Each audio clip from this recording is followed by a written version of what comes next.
especially if we're trying to work or if we're trying to show up for something, if our brain is not mentally there, like it just needs to rest and recover, right?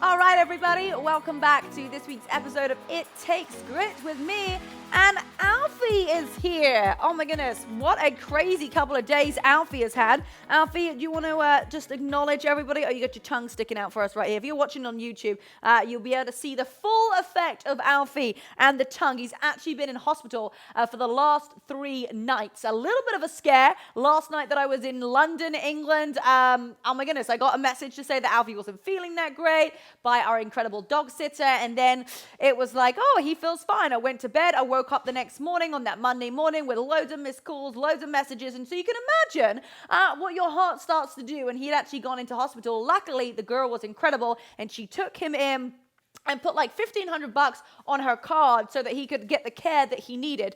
So grateful for that, because I know that not everybody, would do that or be in a position to do that. So I'm so grateful. And then, yes, it was a little bit touch and go. He feels much better now that he's back home. He's probably eyeing up that Penny's about to go for his food right now. But now he's back home. He's being a little bit more chirpy. He was a little bit lazy this morning, but 3 nights in hospital, I think, is the most that he's ever had. Basically, he had another type of chemotherapy about 4 weeks ago, if not 5 weeks ago. The first one was absolutely fine. It actually got rid of some of the cancer. And then I thought, no problem. When I was in England, he was going to have another set of chemotherapy. So he had that. And it was actually a week later that then his body started to kind of go down. His white blood count. So you're supposed to have about 5,000 white blood cells, I guess, as a dog or as a human. I don't actually know. And he went in with 170. So yes, the doctor did the right thing by bringing him in. And now he's feeling much better. But I'm just glad that he's here. You know what it's like. And the journey that I had back from London to America, oh my goodness, like we didn't even have Wi-Fi on the plane, where the Wi-Fi wasn't working. And you know what it's like. I was trying to check in, seeing how he is, seeing what's happened with Alfie, and I couldn't get any updates at all.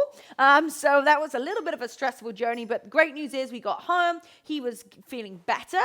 I went to see him on the Tuesday night, and he was kind of very lethargic and very, subdued. And so they wanted to keep him in for 1 more night. So he's ended up in for 3 nights. But he's back and ready to go. So I'm filming this podcast just before I head off to my brother's wedding. So you're going to have the same lovely lady and her husband look after you. I'm sure you guys have got kids, you've got pets. You always just you feel for them, and you know that the best place for them is in the vet. But he was very tired from being there overnight, but he's feeling much better now. So I thought I'd bring him on this podcast.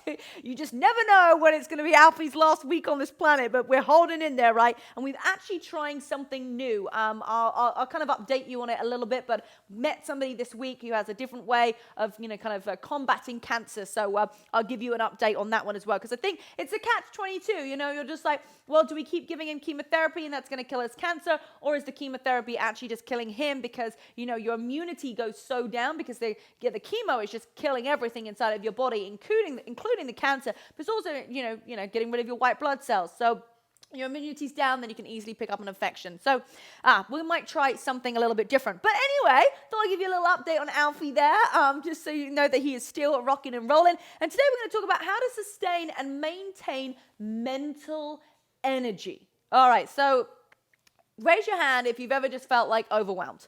If you ever just felt like exhausted and you're just like, okay, mentally I am just drained. Like I'm still kind of showing up for my workouts, but I just feel so drained mentally. You're like, my brain has just stopped working. Like it's just not working anymore. When we came back from England, we did 1 night in Geneva. Then we're going on multiple days, like hiking for 8 hours a day. We flew into Manchester to spend 1 day with Luke's daughter. Then we flew from Manchester into London. And then we went straight from London. We hosted a fit camp, hosted a Q&A, did a VIP night, then did an event. It was my dad's birthday. And then we flew back.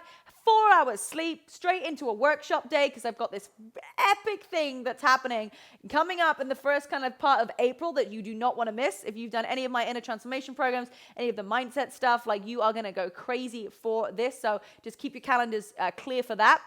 And, it's nonstop. Then we're on a workshop day from 9 till 5. We literally get home exhausted. So my brain just kind of stopped working, right? And I think that especially if we're trying to work or if we're trying to show up for something, if our brain is not mentally there, like it just needs to rest and recover, right? Because, if you just keep pushing yourself and you don't, like sometimes you just can't. But there are some great ways that we are going to be able to actually get our brain to be a little bit more productive and maintain energy as long as we do the things beforehand. So I've got Penny like walking around here. What are you looking at, Penny? She's probably like, why is Alfie getting to sit on your lap and you're not? So we're talking about having a fit mind today. Well, I love this concept, having a fit mind of, what we want to achieve with our body, but more importantly, what we want to achieve with our mind. Because you hear me say it all the time, 20% is the fitness, 80% is nutrition, but 100% is your mindset. So I'm going to give you 6 things today that have really helped me, and I know that you're going to really love these as well because they're really simple. They're things that you can easily implement into your day.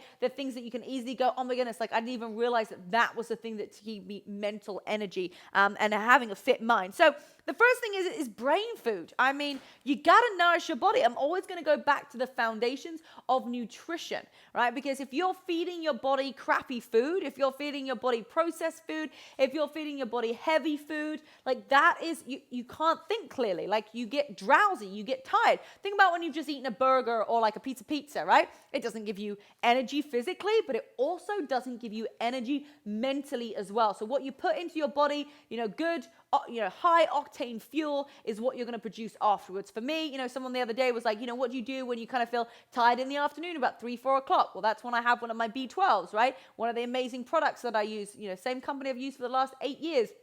They have an amazing product, that has B12 in it, and it gives you a great little lift because it helps with focus, but it's also got not a crazy amount, but a little bit of caffeine in there as well. That just gives you that little pick-me-up, but it's clean, it's healthy caffeine as well. So it's going to, make you feel amazing. So feeding your body great food is going to help with you mentally. If you don't really think that food has a direct reflection on how your brain is processing, just eat like crap for a few days and then change your body and put high octane great nutrition supplements in your body and you will feel the difference. All right, supplements.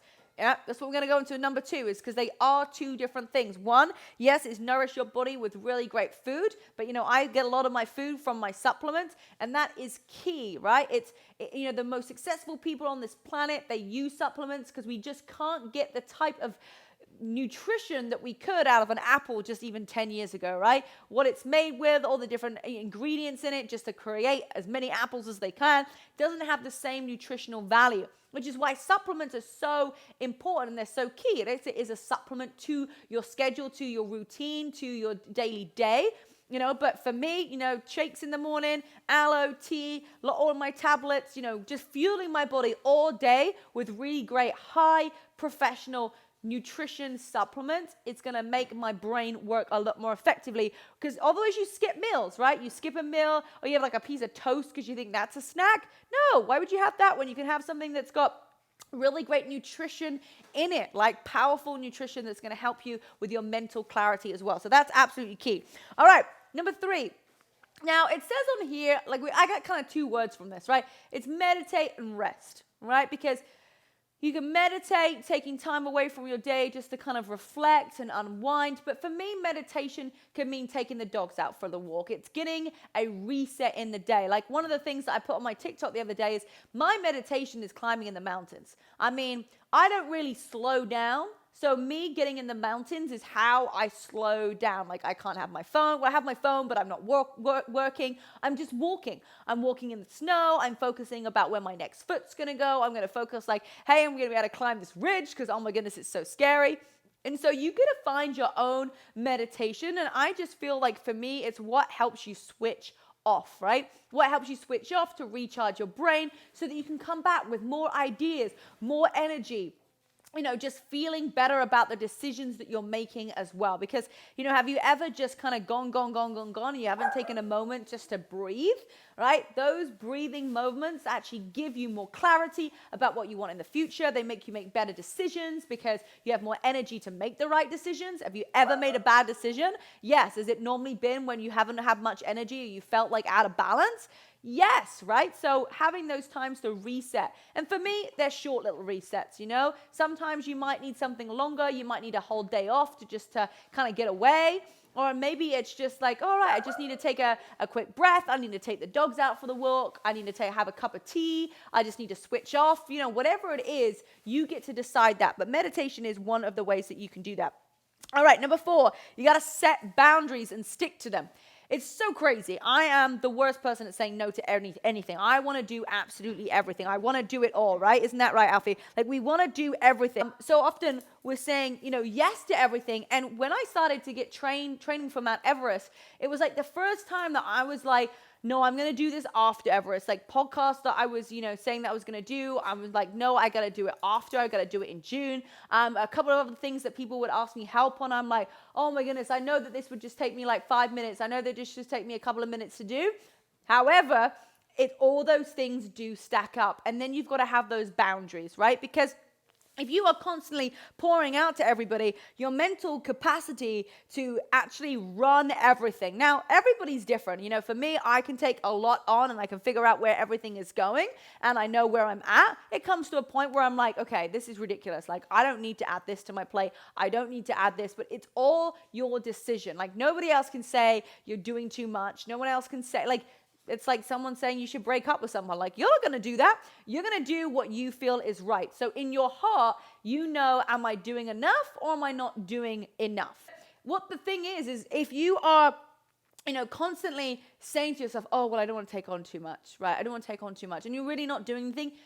Inside if you're doing enough or if you're not. I'm not the one that's going to say that to you. If you want my feedback and my honest opinion about where you want to go and what you're doing right now and if that's going to happen, I'm going to tell you, yes, you're on track. Your trajectory is there. I'm going to say, hey, you know what? It's probably just not working that well today. I would kind of adjust either your goals or your action. But only you can decide, if you feel like you're doing enough or if you're not doing enough. All right. And number 5 is a good self-care plan, right?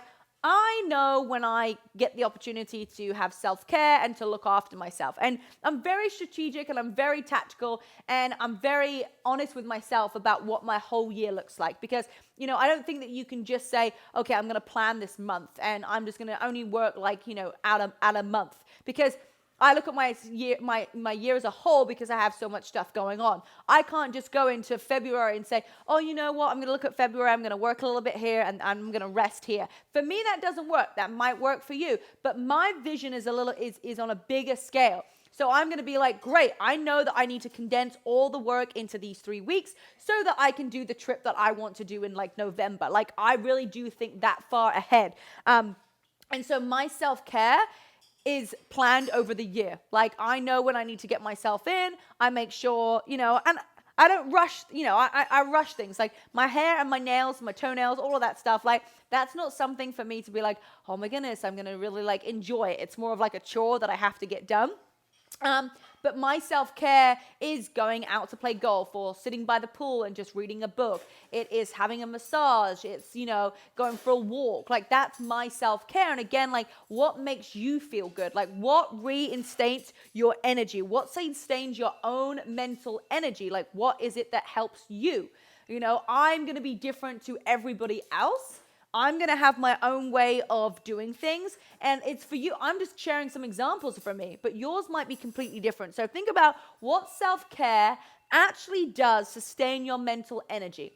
Is it something that you're doing right now? Because if your mental energy is not being sustained, it's probably not the thing that is actually helping you, right? You really want to start to think about what is the actual thing that is helping you sustain your energy. Because a lot of times we're like, oh, going for the hairdressers or, going to do this. But if it's not actually making a shift and actually reserving your energy, it's not going to do anything at all. So again, it is down to you and what you want to do that's going to help you sustain your mental energy. And you just got to have a think about that and what that makes sense for you. I can give you ideas after idea after idea, but what actually makes a difference for you. All right, number 6, stimulate your mind. Stimulate your mind. You got to stimulate your mind by doing things. I think sometimes we get, we don't have enough activities or things happening during the day. And therefore, we kind of slow down. I think sometimes the busier that you are, the more stuff that you get done, right? The more things that you cram into your day, the more things that actually, you kind of go from one thing to the other. It's that time, that limbo in between where you don't really have anything happening. That's the time where you're just like, oh, like, did anything really happen that day? What did I do? So stimulate your mind by going outside, interacting with a new person, changing your environment. That is the most important thing, right? Is to change up your environment. Like, change your environment from like, do you need to go to a coffee shop today and work from there? Like, do you need to change your desk around? Like, maybe your room itself is not actually it's not stimulating itself. Maybe the location that you're in, even just buying a new plant or a new picture, something that's going to stimulate your mind. I know that when I come in, to my area, I've got my sign up, I've got pictures on the wall, I've got things going on. It stimulates my mind and I get more excited. I have more energy on set. I've got big lights up here. I've got an awesome camera. I've got things that are stimulating my mind to help me keep on moving forward so that I actually have the mindset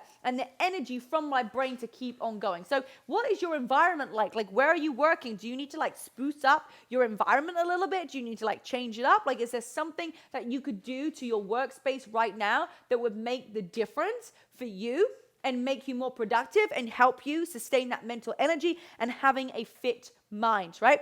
And as we recap this today, we look after our bodies, we exercise, we feed it food, but what are we doing to keep our mind fit? Because when you have got the right mindset, if you're positive, if you're showing up and you've just created that muscle, so many other things that once were really small and difficult are going to be so much easier. I can't emphasize enough the change that will happen when you start to flood your mind and your brain with positivity. Another thing is, if you really want to protect and you want to have the sustained mental energy, it's hanging around with the right people. If they are sucking your energy and they're taking things from you and they're pulling you down, right? You're going to feel like you're going crazy. You're going to feel like your energy is just flying out of your fingertips, out of your toes, right? So who you are spending time with is going to be a major part in maintaining your energy, because if you're around negative people, they're literally just going to suck it out. I'm going to add that as number 7 to make sure that you write that down. Point is, if you want to maintain